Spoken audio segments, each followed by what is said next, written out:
Leaders are not born, they're built. While building leaders is a challenge, at Engineering Leadership, we've created a framework that actively guides anyone to discovering their potential. We establish 17 constant values that cannot be compromised no matter the situation.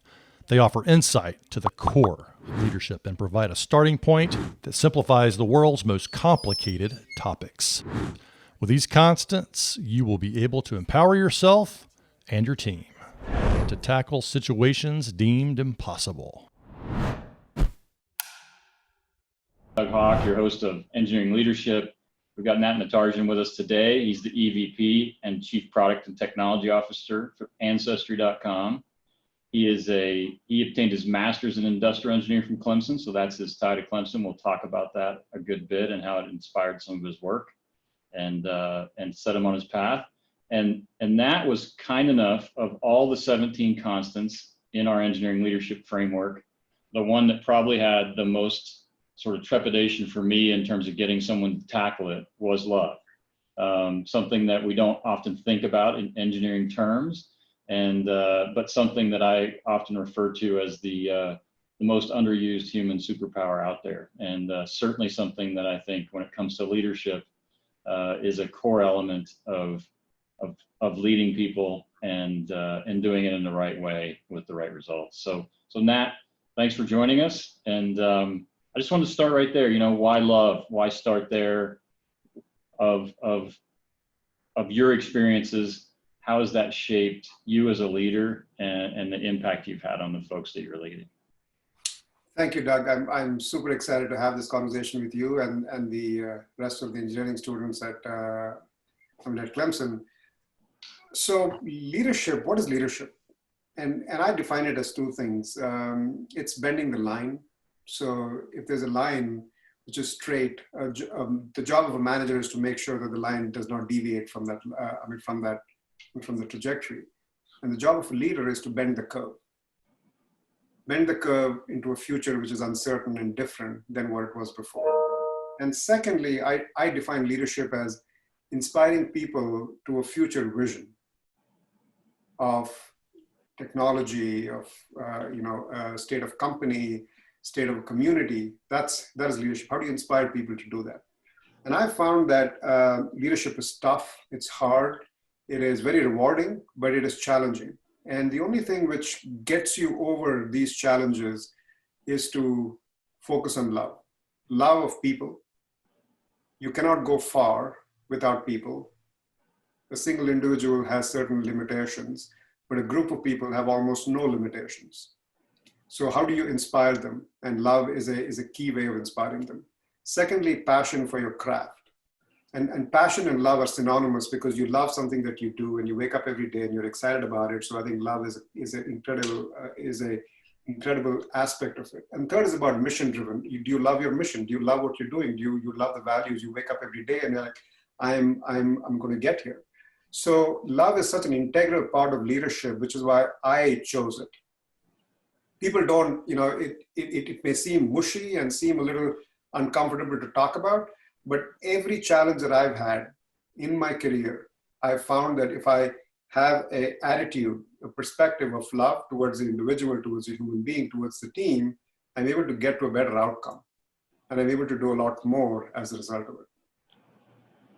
And I think it's a great tee up and a lot there to work with. I think, one of the things that I think as engineers, particularly young engineers, we really want to help them with is that shift from data, things, technical skills to making sure that they realize, the people around you, the people below you, the people above you, particularly if you're going to expand that curve of leadership and have the bigger impact, like you said, right? Like it's, and for me, it was a personally, really pivotal moment of making that realization of, okay, this is as far as I can go as an individual. Mm-hmm. And being confronted with a situation where it's like, no matter how hard I work, no matter how talented I might be, if I can't rally a group of folks to tackle this challenge together, and like you said, in an inspired way that is really excited about solving the problem, then we will fail. Yeah. Was there a moment in your career where, as a young engineer, obviously had great skills coming out of Clemson, had some great professors and mentors, and, and as, when we were younger, it's just that tendency to say, I got it, I can figure it out. And where you hit the wall and said, no, it's really about the folks around me. I'll share two stories. One was I was an engineer at Travelocity, and building everything, writing software every day, trying to figure out how you get people to adopt online travel. This is 1996. We were the first travel company out there. Today it's common. And then I was doing a great job on the technical side of it. I was, getting my projects done on time. I was taking on more responsibilities. And then there was a manager job that opened up. So I went to my CTO, my chief technology officer, Mamie Jones, and I said, Mamie, I think I'm ready. I want the job. And Mamie put me through the process, and then she said, and she didn't give me the job. So I was really disappointed. I'm like, I don't understand. I'm the most qualified candidate out there, right? I just didn't understand. And I sat down with Mamie and I said, Mamie, I just don't understand. She said, Nat, it's not about you, it's about the people. And you're not ready. You're thinking about yourself and your skills. And to be a manager and a leader, you need to think about others. And she eventually promoted me to a manager and a director. But that lesson, that hard lesson that I had to go through was really transformative in my leadership experience. Second experience, and I'll share this with you, was, I was at PayPal and they asked me to go to India and be a general manager of our site in India. And I've never worked in India, even though I'm from there. The largest team I'd managed was, I don't know, 400 people, and now I had 3,000 people. And I was the senior most executive in that building. So every day I'd walk into the building and have the weight of 3,000 people on my shoulders. I've never done this before. And I got there in a situation where we had replaced the person before me, and he had started that center. He was almost treated as God in that center. So in a sense, I was replacing the God of that center, and people resented that. Finally, I was from San Jose, from the United States, from headquarters, coming to tell them what to do, and no one likes that. Yeah, you're from headquarters and you're here to help, right? And I'm here to help. So like, who's this guy? We don't want like this guy, even when they just announced my name. So it was a hostile situation from my perspective. And I had to turn this around.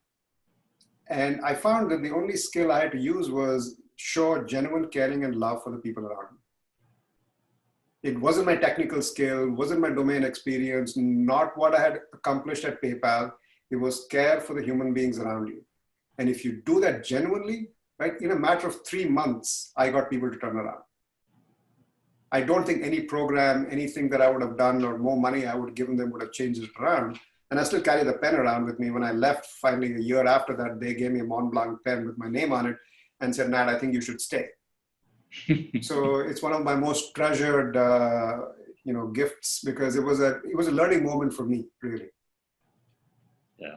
No, I think it's the earlier we can get engineers to think about that and realize that, one of the reasons we dive into these topics in particular around engineering leadership is that, look, we are engineers and we've been trained with very specific skills. They're focused on, applying those skills and those tool sets to solving problems. And again, hopefully, and too many times I think, being charged with coming up with the answer and having to be that person in the room with the answer versus saying, well, it's not about me and my answer. It's about, getting the group there, building consensus, inspiring the mission. And it's the old saying, no one will care about what you're trying to do until they know you care about them. Right. So it's, I think that's where love plays such an important role. And, I thought about calling it several other things. And then I thought, no, it really is love. And like you said, it's loving the mission. It's loving the work. Because when you do, you never have to work again. But most importantly, it is really caring and loving the people around you. And absolutely. Absolutely. Something that you just said just sparked a thought in me. One of the questions you have is what are the most important lessons you've learned as a leader? So I just, it's actually very scientific, and it is, based in continuous learning. As engineers, you're taught to learn everything that you know. So knowledge is your craft, right? So whatever Right. whether it's chemical engineering or it's industrial engineering, mechanical, computer science, you're learning about the craft, and you get really good at the craft, and you do well. Leadership is about learn it all, and you're learning it till you die. You're learning every day. So the aspect of I'm better today than I was yesterday, and I'll be better tomorrow than I'm today. Those leaders who have that attitude through their entire career, their entire lives, are the ones I've seen to be the most successful. Yeah. And the leaders who are more of a know-it-all get to a certain point where they cannot advance anymore in their mission, their craft, their passion, because they get to that ceiling. But learn-it-all leaders have absolutely no ceiling. They can do anything they want, and they set their hearts and minds to. No, it's true. I was chatting with Eric earlier, and we talked about that very thing and I told him, I said, really all of the major big mistakes I've ever made were all about a moment in time where I thought I knew the answer and had it figured out, right? And that's really where you better get concerned about being way over your skis. It's not when you know you're over your skis, those are fine. It's when you don't know that really bad things happen, right? Both from a, engineering standpoint, from a leadership standpoint, from a personal home life, family standpoint, right? It's just, that's the most dangerous situation I think people can get themselves in. You said something earlier about, walking into that building, feeling the weight and the responsibility and accountability for those 3,000 folks. And that's, do you think my impression of love and the other part of it is the love you get back, right? So the only way the only way I know to deal with that kind of pressure, and even in my current assignment here, I've got about 1,400 folks scattered all over, North America, and, making it through the tough spots. And we've had some, I've had some bad days at work where, we've had we were speaking in our last session, I had a fatality in 2018 that was, the most horrible day at work I can imagine, because it's just, none of us want to go through that. But that's I think the other part of love, right? Is so how much of getting through that weight and dealing with those 3,000 folks, right, was what you got back, and how they helped you deal. Because like you said earlier, most days as a leader, there's more that goes wrong than right. It's so you're right. You're absolutely right. I think if you ask me today, what are my biggest accomplishments, or not even accomplishments, it is what is my moments of joy. And it is when I get a call from, someone who used to work for me at PayPal, and now he's a CIO or a CTO of a company, and he's contemplating his next job. Or Lu Hua, who used to work for me at eBay, and he's now a successful serial entrepreneur in China, and he's telling me about his next venture. Those are the moments where I get the most joy from. And I think seeing, and my goal is, how do I create environments where people can have the best careers of their lives, the best, how can they accomplish the most they can in their lives? And as they do that, that love reflects back on me. It comes back to me, but I get joy in that. So when I create my roles and my teams, and yes, we have, objectives, we have goals, we have, right? But underlying, I'm trying to put together teams and putting people together so that they can do the best jobs of their lives. And that gives me the most joy as they become successful. Yeah. And I think joy is the perfect word for that. I mean, I tell people it's not about, and I think too often, it's amazing to me how much time folks can spend on, the things that upset them, or and especially in today's world with the runaway social media and so much negativity. And people, I'm always stunned at how much energy and time people will put into what's wrong or things that upset them.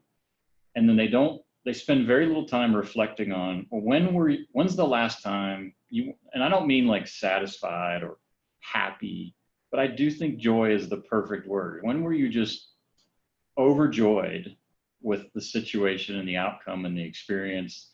I tell people you had the window down, radio up, singing along at the top of your voice, and you just had that elevated, joyous, place that you were in. How much time have you spent thinking about how'd you get there? Yeah. And what got you there? And why did you end up there versus all those other times that, you aren't there every day? Because if you can find that and decipher it and really, like you just articulated so well, understand what does drive the joy in your life, then that is, it's like you just said earlier, the love associated with that and getting to those moments. If you can focus on that and chase that, you never have to work again. That's right. You'll do plenty of stuff. You'll put in plenty of hours, and you'll never notice, right? Does that resonate? Like that just? I'll share a story as to what my inspiration was for leadership, and it sort of aligns with what you're saying. So my dad, he was in the Indian Army, and he was there for 40 years. He sort of retired as a 3-star general. So when he retired, he had more than, 200,000 people reporting to him at some point. And he's a very atypical general. Growing up, he wasn't, into a lot of physical training or waking up at 4 o'clock in the morning doing this. He was very atypical, right? Right. He enjoyed sleeping in on Sundays, but his joy in life was always helping people. And he's retired almost 16 years since he retired. People still call him for advice. People call him because they have some challenge going on in the military somewhere. And he's known as someone who always looks at how do I help you, no matter what. If you picked up the phone and you call me, my job is to help you in whatever way I can. And I think he's a healthy 77-year-old today, primarily because of the calls he gets today after he retired. And so that focus on helping people and the joy he got from it was sort of an inspiration for me. And I discovered that same passion in myself, and I said that's what really gets me going. There are means to the end, and trying to focus on jobs and careers and things like that, but ultimately the joy that I get from helping people is what keeps me in leadership. Because like you said, Doug, leadership is difficult, it's tough, and there are certain times in your life you're like, okay, well, if I had, people joke about it all the time, if I win the lottery, would I still do this job? Right. And the answer is, as long as I'm helping people, absolutely I would. Yeah. Well, one of the things I wanted to ask you about, and particularly with the love being our topic today too, is, I think one of the things that engineers in particular can struggle with at times is, lowering the barriers, being vulnerable, getting to that level of authenticity and sort of, unvarnished, unencumbered human connection, right? Like, what advice would you give the young folks that we're speaking to really on getting past their own, sort of nervousness about that or reluctance or, and some of it's, I think, not wanting to be wrong about things. So there's those aspects of, as the engineer in the room, you're supposed to have the answer and know how to figure it out. And, so some of it's related to that. And some of it's just purely personal, right? It's just trying to be comfortable throwing yourself out there and realizing that, yeah, just like in all things associated with love, you'll get hurt, but it's so worth it.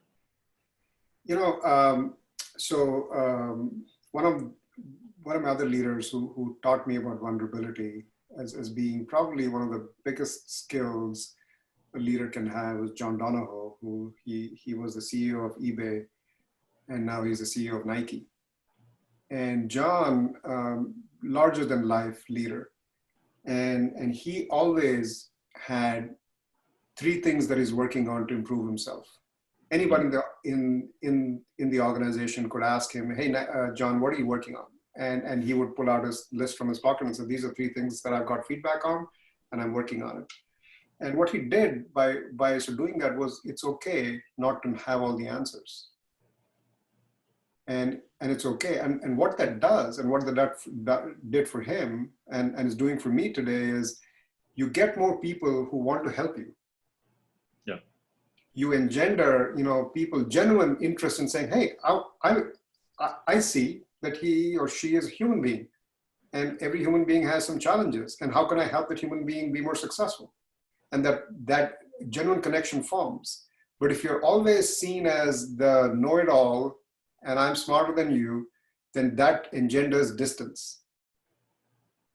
No one wants to get close to you because they're afraid that they are not as good as you, or they may not be as good as you, so they don't want to share their vulnerable side. And that creates challenges in accomplishing things together. So the more vulnerable you are, and the first time is difficult because as especially as engineers, you're very analytical, you want to get the right answer, you want to sweat, burn the midnight oil to get to the right outcome. So you want to have all the answers when you go there. So when you have your first situation, like you said, when you're not used to this, you got to get comfortable being uncomfortable. And like exercise, it's only those muscles which hurt, which are getting stronger. So leadership is the same way. If you're not feeling uncomfortable every day, right, or on a regular basis, that means you're comfortable and you're not learning. So vulnerability is a learned thing. So like you said, leaders are not born, they're made. And this is one of those things which makes you stronger if you exercise it sooner in your career.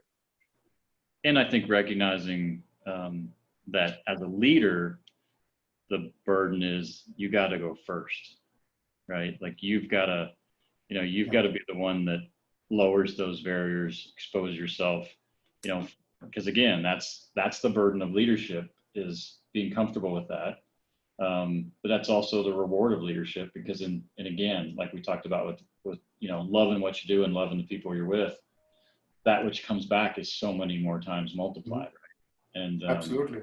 But I do think it's one of the lessons we try to teach is and this gets into a couple of the other constants as well, and particularly with trust, right? Like the paradox of trust is how do you build it with people you've never met before and people you don't know. And I tell folks, well, you got to start by giving them the benefit of the doubt, and going first and assuming best intentions.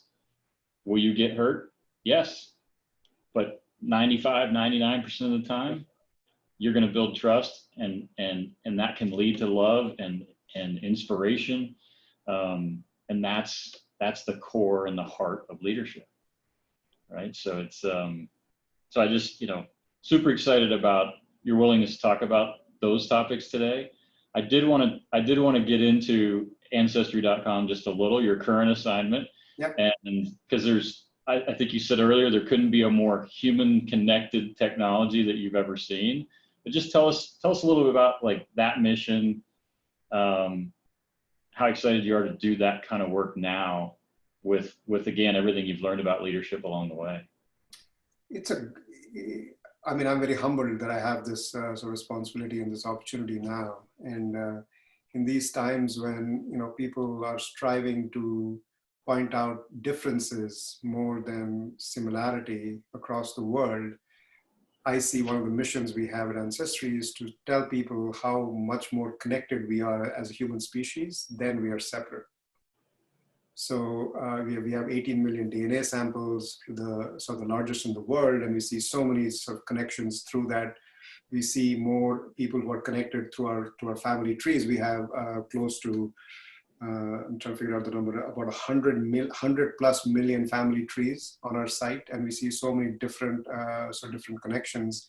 And we discovered a lot more people are the same. So the mission here was really, how do you connect everybody on the planet, right? If you think about it, we're all part of the same human species, but we've lost sight of that over a period of time through different human divides, if you will. Countries being some of them, and the mission is to make that easier to do. So specifically, what are we doing? The last 30 years we've been digitizing records, so you can find some pretty interesting information about your family. And I'll give you another story which will inspire you. recently there was a guy who worked with us, and he was a partner of ours. He found that his grandmother immigrated in the 1800s from Russia to the United States, and he found the ship manifest with her name on it. That was interesting. It was cool, tried to have it. Right.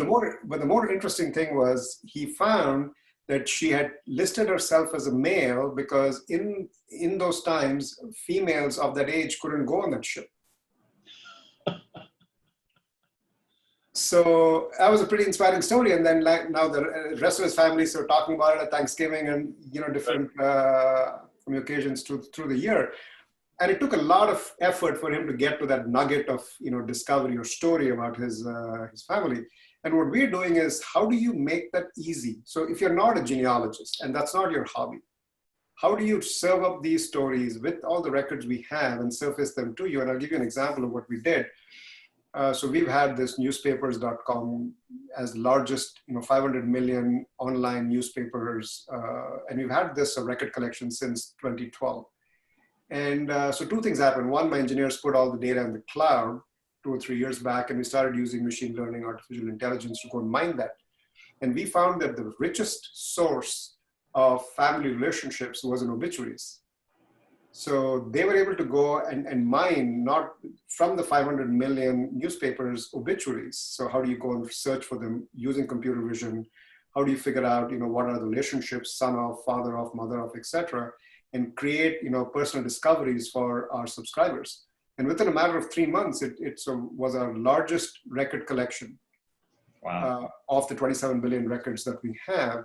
And it created really recent discoveries for people that they really appreciated. So they're not looking for this. So we served them discoveries based on what, trees that they had created or, searches they were doing. And we want to do that more and more because people are after stories, right? Creating a tree is a means to an end. Finding records is a means to an end. So how do we skip past that and then give them that, kind of personal discovery and personal story? So that's what we are after. And I'll tell you a DNA story and I'll stop. So I used to go to San Diego a lot, and I'd use the same, car service to pick me from the airport, take me to the office and back, and we became good friends over 3 or 4 years. And then, so the gentleman was telling me, he says, Nat, you won't believe this. My mom is 70 years old, and she discovered that she was adopted last year. So he says, I don't know where we come from. So they took an ancestry DNA test, and through that, they were able to find their sort of heritage, their ethnicity, and also connected them with first and second cousins that they did not know about. Amazing. So that's what gives me joy about the work that we are doing as a team. We are actually creating personal discoveries which are meaningful to people. Absolutely. And I think, you said the word story in there several times, and I think we've talked about this a few times. Do you think that's a skill that, and a value and sort of element that engineers sometimes miss in the data, right? Like, I get the opposite, where sometimes I get the story and no data, which is a different kind of problem. But, it is it's a big part of how we learn. It's a big part of evoking emotions in humans. And it is, we've been telling stories since we were sitting in that cave, right?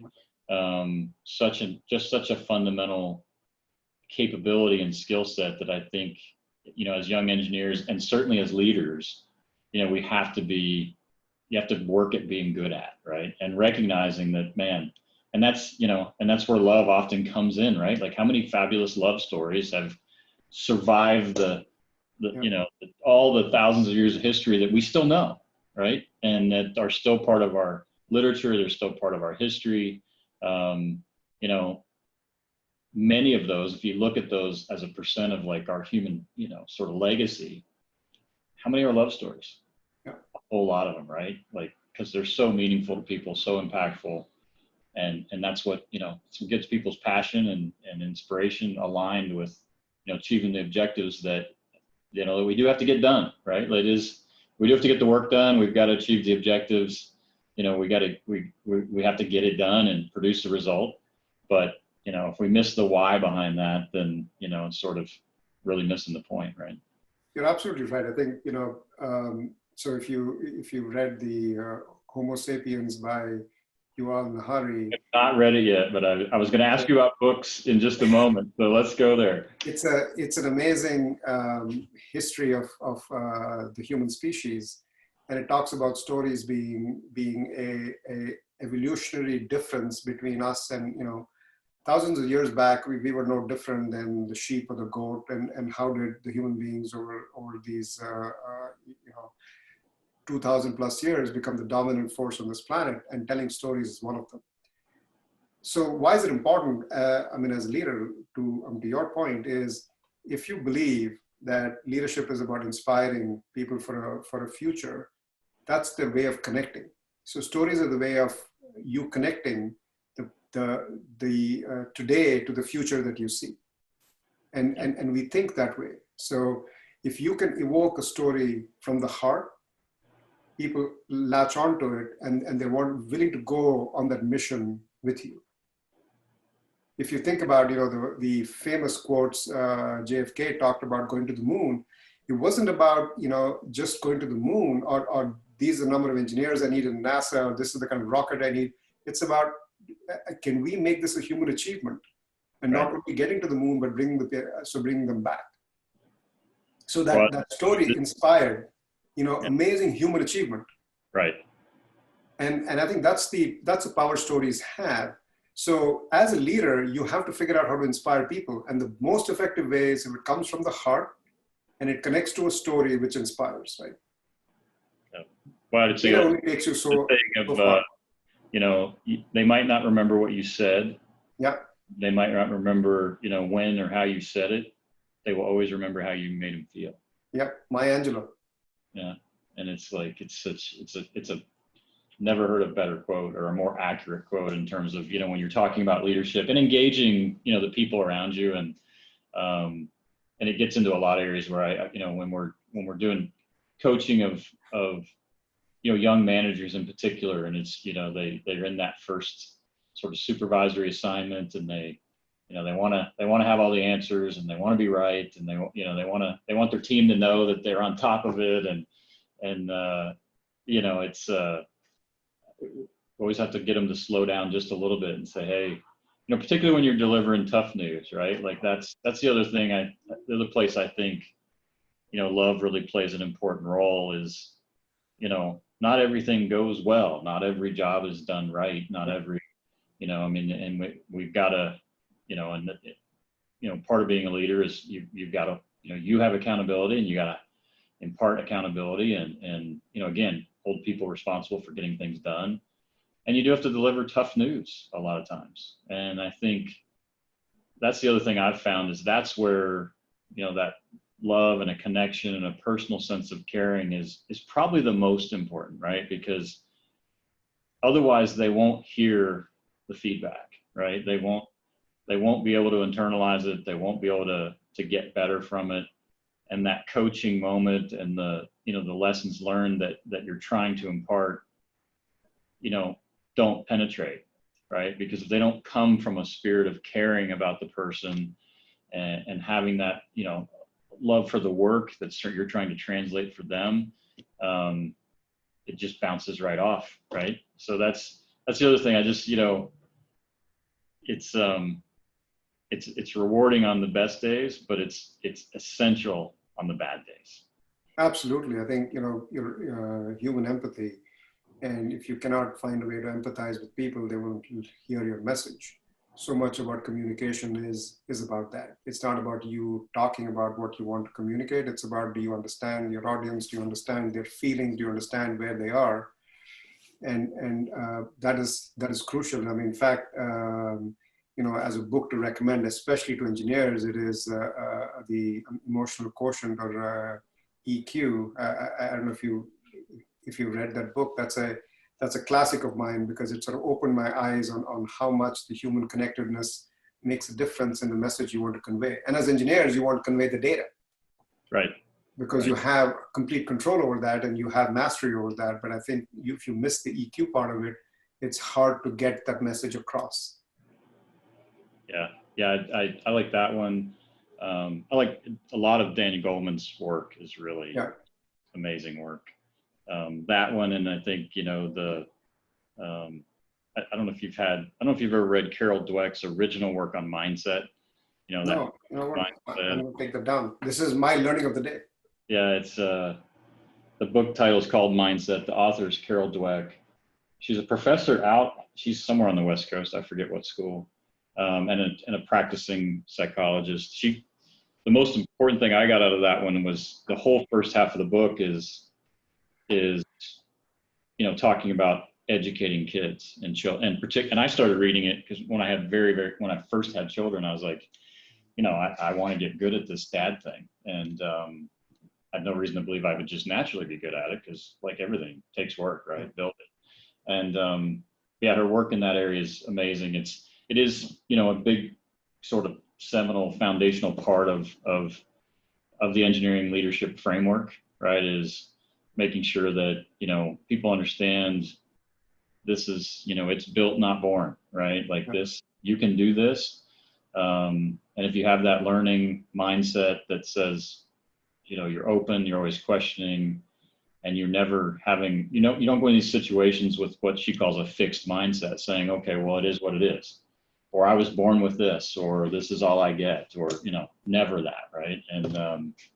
And one of my favorite quotes in there is like, the worst thing you could ever tell a kid is that they're a natural, right? Because, you know, you might think that's a great compliment, but it's dooming them, right? Because then they're afraid to fail, they're afraid to stretch, they're like, well, if I'm a natural and I'm good at this, you know, I don't want to push it to the edge and then see where I fail, right? Because then I'm, you know, and since I'm just a natural and I'm not actually a product of my effort and my development and my learning, you know, and it's just so fundamental to, you know, I think raising good kids, but also trying to be better leaders, you know, as we go about our craft.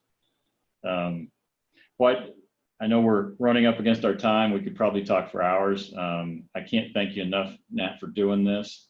I would tell you that as we put these materials together, you know, we're trying to use it in multi-channel, right? So I think one of the opportunities for us, you mentioned Anand, we want to go back to him and say, hey, what do you think? So we're going to do 5 of these. We're going to have the team, you know, put them into deliverable content that's, you know, consumable and polished, you know, all in the framework of what we hope becomes, if not a textbook, which I think would be fantastic, because leadership's such a tough thing to, you know, can you create a textbook on it, right? I think we can. I think, you know, not all elements of leadership, but I think for these constants with great experience and wisdom from leaders like yourself, you know, it gives us a shot at sort of taking what is this, you know, esoteric, you know, magical topic that everyone thinks is, you know, and too many people think, well, there's a born leader or you're not, right? And that's really our mission, is to say, no, that's not what it's about. This is a craft, you can build it. It's a choice you have to make. It is hard work, but it's accessible. And that's what we're trying to do here, is break down these topics into accessible materials that the students and kids can learn from, and you know, again, get educated and exposed to along with their technical education, right? So that's our hope. And I know you mentioned him as one of your you know, inspirations coming out of Clemson. So know that he'll see this, and we're going back to him. And this was, you know, part of this came out of conversations I had with him. I don't know, Chris, what was that? Probably 5 or 6 years ago. But now all becoming possible because of the, you know, people. It's just easier to get video now. It's easier to create content. And I would say, as we create the written material that will accompany all this, welcome your participation, as little or as much as you want to give and be involved. You know, we'll go so far as to, you know, write a chapter on this, leveraging, you know, what we just discussed and talked about today. Also happy for you to have you write that and work with us through it. But we're just trying to create a framework to make it, you know, a little easier to get all that done, right? And you know, a lot of this started and I talked to, I think most everyone else I've talked to on these topics so far, you know, a lot of this came out of our own efforts to want to try to write some of this stuff down for our own children, and sort of get it in a form so we just could share with them at points throughout their life as well. So No, that's love to participate, Doug. And I just leave you with a suggestion. So I've had the privilege, I don't know, for the last 10 plus years of having a lot of interns that I speak to every year. So interns we hire, and they're all my son's age. They actually listen to me. My sons don't. So and it's so interesting. The first couple of times after I did it, the feedback I got was, Nat, the only part of your talk which was interesting was when you talked about your challenges, not about your successes. Because when you walk into a room, I think people look at your background and they think that you've only seen success in life. And that is absolutely not true, right? All of us have had disappointments, failures, and we've had we found ways to get up. And especially in this socially driven world where everything is, bits and 140 characters or less, I think having stories about where you failed and what that failure taught you seems to resonate with this generation a lot more than, hey, let me tell you the 3 jobs I had and how I got the next one and how I moved up the ladder.